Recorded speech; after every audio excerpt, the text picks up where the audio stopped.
मंडी royal special news के reporter Malik Rizwan इलाही की report के मुताबिक देखो पंजाब का साफ सुथरा माहौल। ड्राइवेंड रोड ग्लेमर अड्डा में कई रोज से गंदा पानी जमा, कोई पूछने वाला नहीं।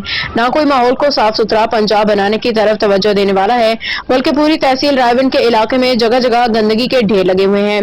जगह जगह गाँव, शहर, कस्बात में सीवरेज का गंदा पानी खड़ा होकर नदी नालों की शक्ल इख्तियार कर चुका है।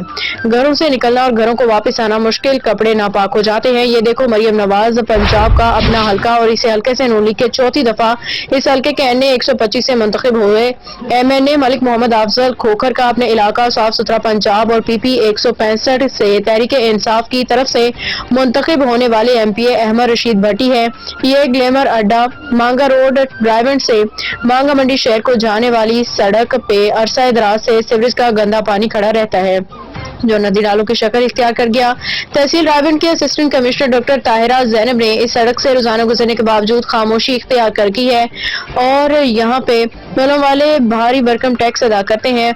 इलाके के शहरियों, कारोबारी शख्सियात, दिन रात गुजरने वाले मुसाफिरों ने वज़ीर आला पंजाब मरियम नवाज से मुतालबा किया है कि इस तरफ फौरी नोटिस लेके सीवरेज के गंदे पानी की निकासी के निजाम को दुरुस्त किया जाए। खुदारा इधर भी तवज्जो फरमा के साफ सुथरा पंजाब को देखा जाए।